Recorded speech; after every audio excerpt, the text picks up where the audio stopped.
الرحيم. استخرت الله العظيم وتوكلت عليه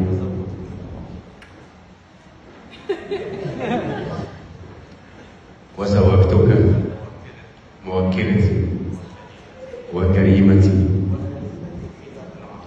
وآذنتي في هذا العقد، ابنتي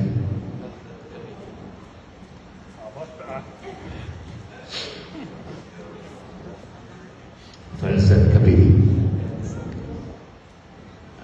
الآنسة ليلى حبيبتي، ليلى أحمد زاهر البكر الرشيد المسلمة،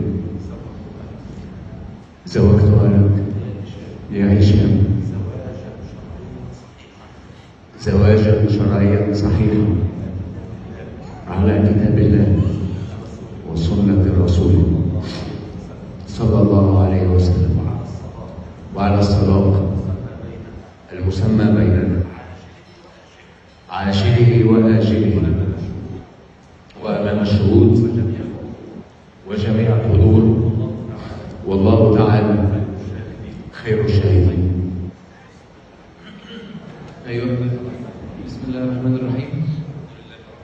الحمد لله رب العالمين، والصلاة والسلام على سيدنا رسول الله وعلى آله وصحبه ومن والاه، وبعد. فإني استخرت الله العظيم وتوكلت عليه وقبلت الزواج من موكلتك وكريمتك وآذنتك في هذا العقد، ابنتك الآنسة ليلى أحمد زاهر البكر الرشيد المسلمة. قبلت زواجها لنفسي وبنفسي زواجا شرعيا صحيحا على كتاب الله وسنة رسوله صلى الله عليه وسلم، وعلى الصداقة المسمى بيننا عاجله وآجله وأمام الشهود وجميع الكتب، والله تعالى خير الشاهدين. أنا ما بكمل عليه بتقول لي لا النهارده طلع مع أحمد ولا حاجة. حماية صغير لازم تكبر شوية. شو إيه؟ بجد ده جزء. قلت له زوجني بنتك ليلى الله يكرمك. والله بتكلم بجد، جملة زوجني بنتك ليلى الله يكرمك.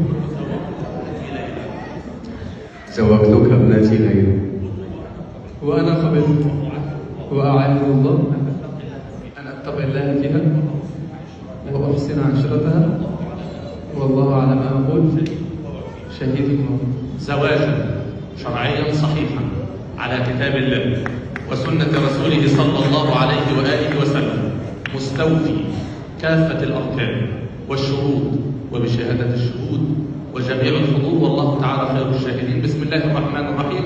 إن الذين يبايعونك إنما يبايعون الله، يد الله فوق أيديهم، فمن نكث فإنما ينكث على نفسه، ومن أوفى بما عاهد عليه الله فسيؤتيه أجرا عظيما. صدق الله العظيم. يلا يا حضرات كلنا نقول للعروسين زي ما اتعلمنا من سيدنا النبي: بارك الله لكما، بارك الله لكما، بارك الله لكما، بارك الله لكما.